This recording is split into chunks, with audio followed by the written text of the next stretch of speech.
Tervist! Mina olen Kadri ja nagu juba moderaator ütles, olen Viljandi Kultuuriakadeemia õppedirektor. Võib-olla tausta poolest võiks siis veel enda kohta öelda, et ma olen tausta mõttes muusikateadlane, nii et täiesti võib-olla siin olijate valdkonnast hoopis kaugel. Ja mul oli väga huvitav ka eelkõnelejad kuulata, kuigi ma jällegi ei tea midagi emailimisest ega filmide restaureerimisest, aga see, kuidas inimesed midagi kirega teevad ja väga täpselt teevad, see on alati väga muljetavaldav. Mina räägin teile täna ühest katsetusest. See katsetus toimus maikuus. Ja selle katsetuse nimi on siin teie ees, ehk siis pärandi häkaton. Ja ma räägin teile natuke siis sellest, mis me tegime, kuidas me tegime ja mis siis välja tuli. Ja võib-olla siis jällegi tausta mõttes võib öelda, et see idee sündis kabinetis selles mõttes, et ühel sellisel pimedal talvisel tööpäeva õhtul arutasime Kultuuriakadeemia direktori kabinetis, et mida võiks teha selleks, et leida uusi teadus-arendusideid. Ja järsku turgatas pähe, aga proovime midagi sellist, mida me teame, et toimib justkui seal startup maailmas, aga prooviks seda siis ka teadus- ja arendusideede leidmisel kasutada. Ja algas selline päris pikk ettevalmistusperiood, mis siis päädis maikuus, 17-18 mai, 2-päevase üritusega. Ma küsin korraks ka, et kas siin saalis on kedagi, kes osales, sest ma tean, et teie valdkonnast oli ka osalejaid, aga tundub, et praegu ei ole. Meil oli kokku umbes 100 osalejat, 2 päeva ja kokku esialgu oli meil 25 ideed, millega me alustasime, aga lõpuni jõudis 12. Ja ma räägin siis natuke sellest protsessist. Häkaton kõlab enamustele teadlastele väga õudselt.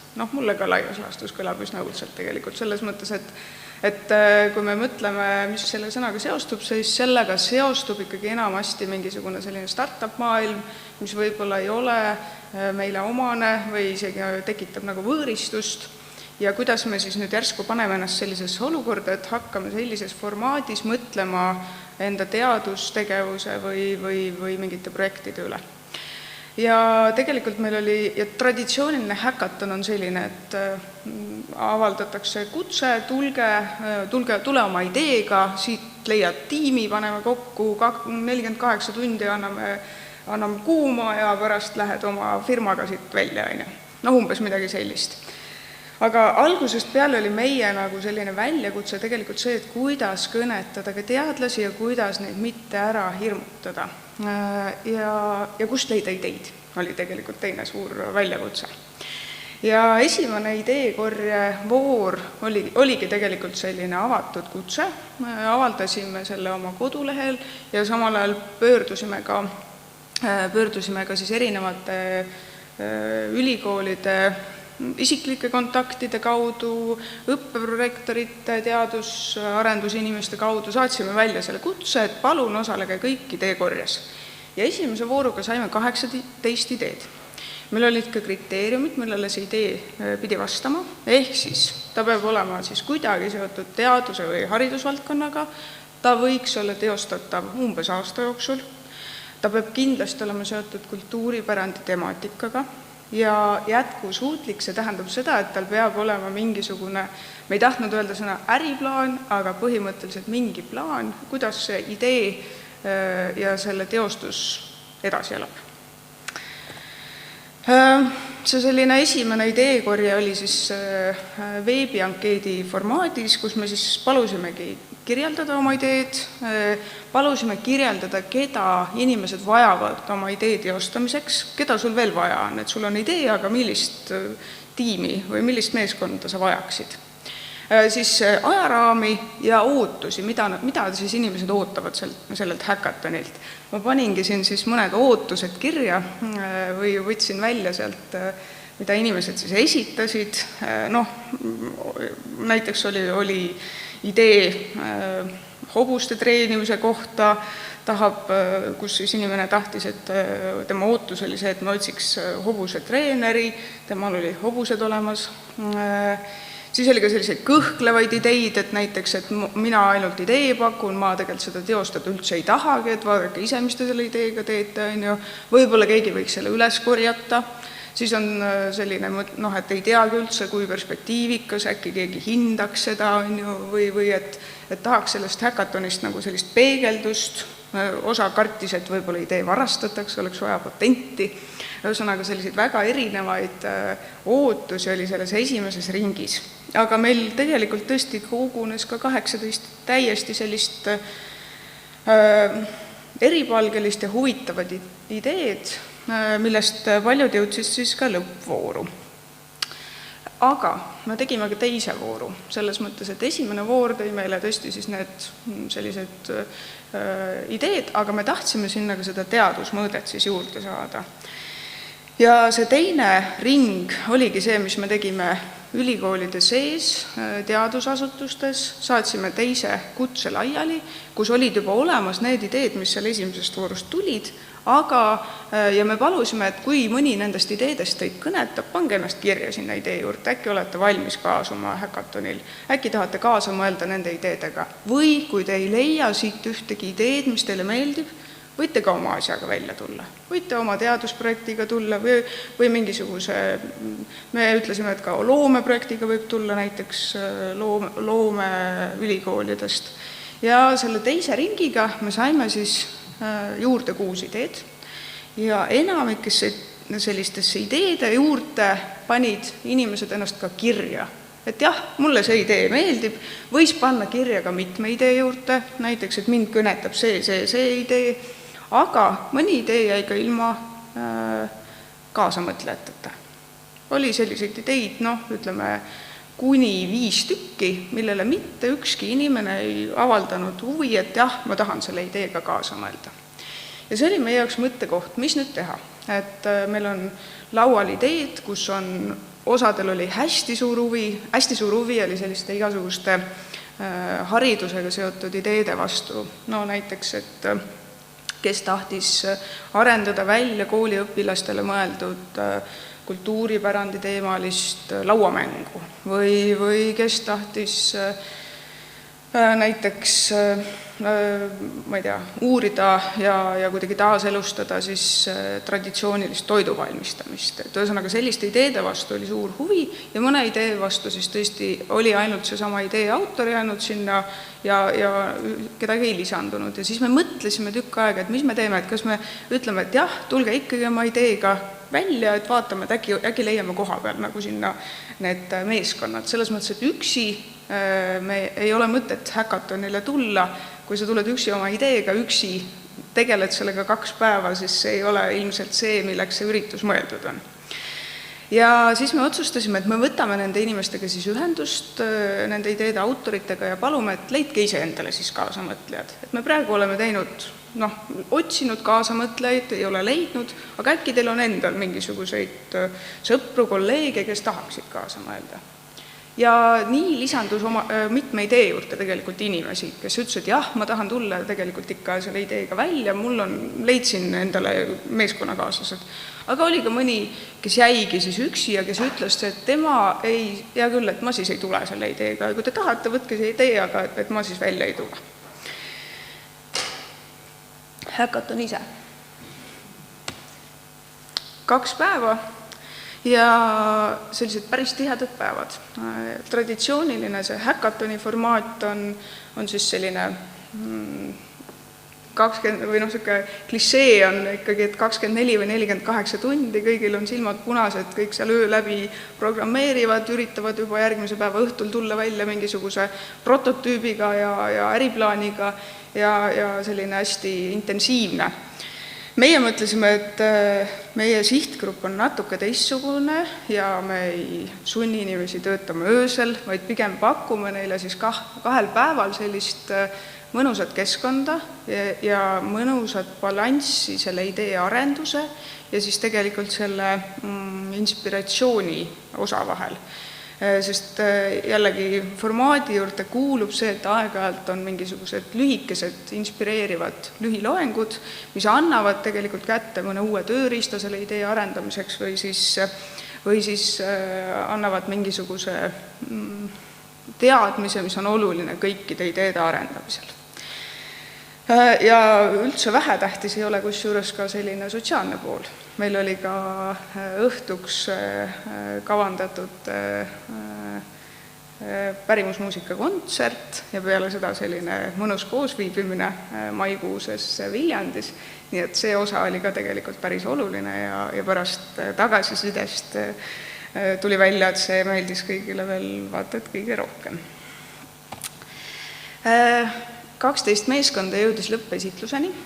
Kui see häkaton algas, siis oli tegelikult ideid rohkem. Ja nagu, ma lähen korraks veel tagasi, nagu te nägite ka, siis tegelikult esimene asi oli see, et idee autor tuli lavale ja rääkis oma ideest, mis ta tahab.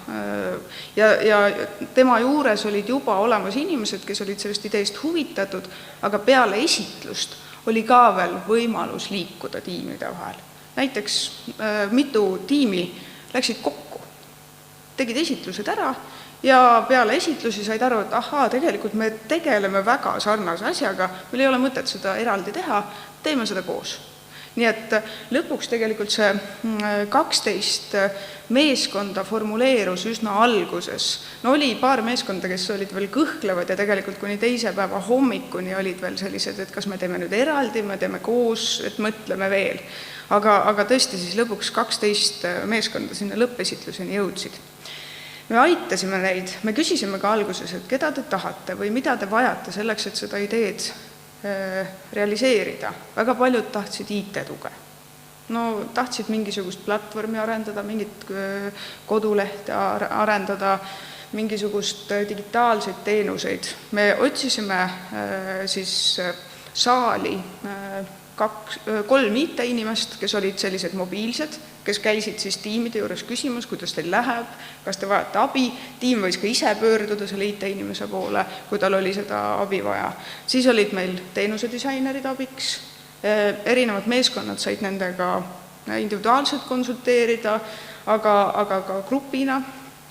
Siis olid meil turunduskommunikatsiooni inimesed ülikooli poolt, kes aitasid selle poole pealt ja ettevõtluskonsultandid, kes samamoodi käisid tiimide vahel ja proovisid siis aidata ideed selgitada ja oma valdkonnas siis abiks olla. Lõpuks lõppesitlusi hindas siis žürii ja žürii oli väga esinduslik. Meil oli 15 Eesti kõrgkoolide sellist, enamasti olid nad õppeprorektorid, teadusprojektorid ja me mõtlesime seda ka, et kuidas seda hindamist teha, et kui me ikkagi inimesed esitlevad, et mis kriteeriumid need on, mille alusel me hindame. Ja otsustasime teha sellised väga selged 5 kriteeriumi, mida iga žürii liige siis hindas skaalal 1-10. Hästi selline automatiseeritud tagasiside mõnes mõttes. Ja siin slaidil on siis ka näha näiteks võitja tiimi tagasiside. Et see tiim oli siis osutuski võitjaks ja siit on ka näha need kriteeriumid, mida hinnati ja mille osas ta siis tegelikult siis oli kõige, nagu näete, siis võitja meeskond oli kõige realistlikuma tegevuskavaga ja võib-olla see teaduse hariduspanus oli selline nõrgem. Me jagasime välja 3 auhinnalist kohta. Esimene ja need auhinnad esialgu andsime välja siis lihtsalt häkatonil osalemise idee arendamise eest. Aga me jätsime endale auhinnafondi ka eraldi raha, mida me siis ka seal välja ütlesime, et me tegelikult Pärast analüüsisime neid ideid ja vaatasime, millistel on kõige rohkem teaduspotentsiaali ja andsime nendele tegelikult pärast eraldi siis toetuse selle teaduspoolega tegelemiseks. Võitis Villa vahetusplatvorm, selline idee, mis siis viib kokku Eesti lambakasvatajad või villatootjad nii-öelda ja villatarbijad. Et Eestis on see probleem, et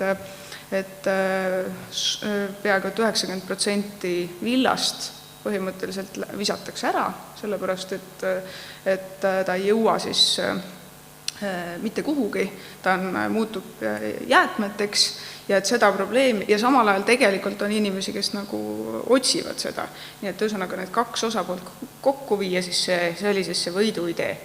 Teine idee oli siis arheoloogia pärandit tutvustavad elamusretked. Alguses oli nende töönimetus oli kumaretked, aga edaspidi arenduse käigus muutus nimi. Ja kolmas oli siis idee, mis taas kasutas siis sellist ajaloolist ehitusmaterjali, et kuskilt ajalooliste hoonete lammutamiselt või ülejäänud materjali taaskasutus. Mis edasi sai? 3 meeskonda olid nõus tulema ka suvisesse loomeettevõtlusinkubaatorisse. Kõik 3 tegid oma ettevõtte ja inkubaatoris arendasid tegelikult seda ideed edasi. Ja need 3 olid siis, 2 tükki olid need, kes olid ka võitjate hulgast ja 3. oli siis Momento, kelle põhimõtteliselt idee on valmistada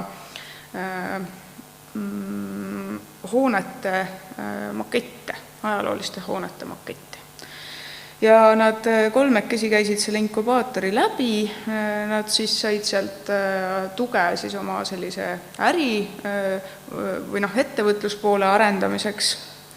Aga meie huvi oli algusest peale siis ikkagi ka see teadusmõõde ja praegu nendest 3 siis liiguvad sellise rahvusvaheliselt tunnustatud kõrgetasemelise teadusartikli poole 2 meeskonda. 1 ei ole suutnud seda realiseerida ja selle asemel me siis tõenäoliselt ise uurime hoopis seda protsessi, nii et tuleb tegelikult ka 3. artikkel, mis kõik nad peaksid olema valmis siis avaldamiseks kevadel 2023 ehk siis aasta peale häkatoni. Väljakutsed, mis selle formaadiga on seotud. Esimene väljakutse, millega me ka ise väga, nagu tõesti, me väga teadlikult tegelesime sellega, aga see alati võiks ka seda paremini teha, on sõnastada hästi selged ootused. Juba ideede korje faasis peaks võimalikult selged ootused panema, millist tüüpi ideid me tahame. Me tegime seda, aga võib-olla võiks seda veel selgemini sõnastada. Ja nagu igas kommunikatsiooniprotsessis on lihtsalt ka alati see, et oma arust saadad välja selge sõnumi, aga siis tegelikult juba peale 3. inimest on see sõnum natukene teistsuguseks muutunud. Et see on üks kindlasti väljakutse, et mida me tahame saada, väga selgelt sõnastada, milliseid ideid me otsime, millist tüüpi ideid otsime ja mis neist peaks pärast välja tulema. Teine väljakutse on tõesti see, et seda häkatoni nagu organiseerides peab olema hästi paindlik, aga samal ajal mitte ka liiga paindlik. Ehk siis see sama mõte, et kas me oleme nii paindlikud, et laseme tulla kõigil ideedel, ka nendel, kes tulevad üksi. Ei, me ei lase neil siis lõpuks ikkagi tulla, sellepärast et see ei ole meie eesmärk. Meie eesmärk on saada meeskond. Kas idee võib olla mis iganes, isegi kui äkki ta natukene on kultuuripärandiga seotud? Ei, see enam ei sobi, ta peaks olema kultuuripärandiga seotud. Ühesõnaga, samal ajal jällegi, kas häkatoni jooksul võib meeskonda vahetada? Jah, võib, kui sa juba seal kohal oled. Ühesõnaga, et sellist nagu paindlikkust ja samal ajal nagu kogu aeg sellist suurema eesmärgi silmaspidamist oleks vaja. Häkatoni ajal, seda ma juba mainisin ka, mitte liiga inimesi suruda et selline traditsiooniline häkatoni formaat on see, kus on kogu aeg selline nagu tule lavale lifti kõne, nii, nüüd 1 minut, mis su idee on. Aga meie sihtgrupiga ei paistnud see kokku kõlksuvat ja sellepärast me ka sellist nagu liigselt surumist vältisime ja pigem andsime nendele rohkem aega, et oma ideed arendada. Ja vajadusel siis küsisime, et kas on vaja abi. Väga suur väljakutse häkatonil on meeskonnatöö, see on isegi uskumatu. Tulevad kokku inimesed, kes justkui nagu tulevad samasugusest taustast, aga me nägime ka mitmete meeskondade puhul, kui raske on koos töötada. Ja nii mõnigi väga hea idee jäi tegelikult selle taha, et nad ei saanud seda meeskonna sünergiat klappima. Ja ma ütlen, et võiduideede puhul oli just see paigas. Tulid kokku täiesti võõrad inimesed, kes ütlesid, et täpselt minu inimesed, võt nendega ma tahan nagu asja teha, nad said üksteisest aru, nad suutsid üksteisega koos töötada ja tegelikult see tõi edu. Ja tõesti ei ole ka meil päris ei juhtunud seda, mis mõnikord juhtub häkatonil on see, et nad lähevadki tülli, lähevad laiali, ütlevad, et ei, ma ei taha teid rohkem näha ja lähevad ära koju. Et seda juhtub ka, et meil seda õnneks ei juhtunud või ei teagi, kas õnneks, aga et ühesõnaga, et kõik jõudsid lõpuni, aga nii mõnigi meeskond oli selline, et jah, kui teda nüüd siin ei oleks, et siis mul oleks ikka palju parem. Ja ühesõnaga, et nagu sellist omavahelist nagu hõõrumist oli päris palju. Eelviimane väljakutse on see, et kuidas müüa see formaat maha ja kummutada eelarvamused. Sõna häkaton enamustes teadusinimestest tekitab judinaid. Ma ei taha mitte midagi sellest teada, mul on oma asi, mida ma ajan.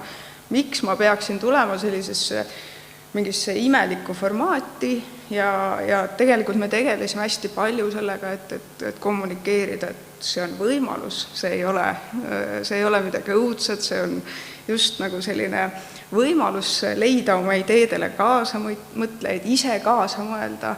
Nii mõnegi sellise kaasamõtleja puhul me pidime tegelema sellega, et anna oma ekspertiis, sa ei pea midagi tegema, kui sulle enam ei meeldi, sa võid ära minna. Ühesõnaga, nagu hästi palju selliste nagu eelarvamustega ja et nende kahe maailma kokkuviimisega tegelesime, et see startup maailm ja siis see teadusmaailm, mis justkui oleks nagu vähemalt humanitaarias on kuidagi vastandid. Ja hästi oluline nagu igasuguse asja puhul on see, et nende ideedega peab pärast edasi tegelema. Kui see jääb sinna, kõik on nende 3000-2000 eurot selle tahvliga seal ees, kõigil on jube hea meel, kõik on õnnelikud, et see lõpuks läbi sai ja siis, mis edasi saab? Meil oli väga strateegiline plaan, mis edasi saab. Suvine inkubaator, praegu tegeleb meie teaduskoordinaator, nende tiimidega on pidevalt kontaktis, küsib, kuidas läheb, kus publitseerite, kaugel on. Ühesõnaga, et need jätkutegevused peaksid olema väga selgelt planeeritud. Aga mida ta head annab?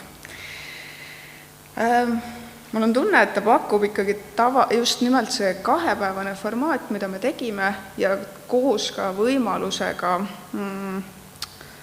mitte ainult olla nagu seal asjalik, vaid tegelikult ka lihtsalt inimestega rääkida ja õhtul võib-olla aega veeta. Ta annab ikkagi selle, et sa tuled oma keskkonnast välja, sul on 2 päeva aega ja sa saad tegeleda oma ideega. Ta aitab luua kontakte. Nagu ma ütlesin ka, et need, kellel see meeskonnatöö väga hästi laabus, need olid väga õnnelikud. Sellised inimesed, ma ei tea, ma ei ole neid varem näinud ja tegelikult me tahame sama asja. Et selles mõttes need eri valdkonnad kokku tuua ja kui see kõik läheb hästi, siis on tulemus ka väga hea. Idee, see on juba selline klišee, et idee ei maksa midagi. Et siin ka üks meil ideekorjas oli väga murelik, et ta peaks ära patenteerima, et muidu varastatakse ära. Et idee ei maksa ju tegelikult mitte midagi, maksab teostus. Ja mida see formaat võimaldab? Ta võimaldab pakkuda ideele toetavat keskkonda. Ehk siis sa ei ole oma ideega üksi, sul on kaasamõtlejad ja teine, mida meie pakume, on see tugisüsteem. Kui sa tahad jõuda artiklini selle ideega, me pakume sulle sellist tuge, me pakume võimalusel ka ressursse, kuidas seda ideed siis realiseerida. Ja üldse mitte vähetähtis ei ole ka see, et meie, ega ka mitte juhuslik, et meie häkaton oli pärandi häkaton, ehk siis me tegelesime kultuuripärandiga, millega me Kultuuriakadeemias tegeleme, ja see võimaldab selline nagu selge temaatika, võimaldab ühiskonnas ka teemat tõsta fookusesse ja nähtavamaks teha ja võib-olla siis läbi sellise natuke tavapäratu formaadi seda teha, aga võib-olla see siis kõnetab nagu mingisuguseid teisi sihtgruppe. Tore pilt veel, mis meil seal siis toimus, pärimusmuusika Aidas. Aga praegu minu poolt aitäh!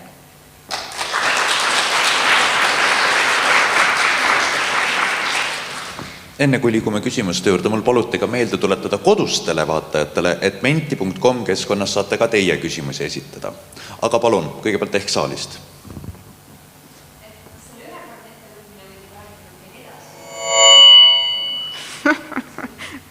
Kui mikri pöörad kõlari poole, siis nii juhtub. Aga tegelikult tahaks edasi teha selles mõttes, et aga praegu on natuke veel, praegu tahab Pärnu kolledž hirmsasti teha seda sama formaati sellel kevadel ja meie siis oleks nagu aitaks, et ühesõnaga vahepeal oli ka idee, et võib-olla regionaalsed kolledžid, Tartu Ülikooli regionaalsed kolledžid lihtsalt vahetaks seda sama formaati, aga erinevates kohtades. Nii et järgmine kevad, ma loodan, et äkki siis Pärnus on midagi sarnast.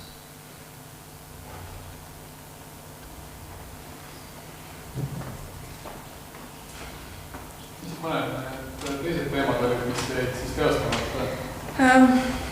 No näiteks minule isiklikult meeldis väga selline mõte nagu pärand, helide arhiiv oli üks väga tore mõte. See mõte oli siis see, et salvestada argihelisid, mis on näiteks, et meie praegu võib-olla ei teagi, milline on voki heli, aga mingil hetkel oli see igapäevane heli näiteks. Ja võib-olla meie praeguses sellises helikeskkonnas on ka sellised helisid, mis 50 aasta pärast enam ei ole, et elu muutub, et see oli näiteks minule isiklikult väga-väga huvitav idee, aga selles meeskonnas oligi näiteks meeskonnatööga väga palju probleeme.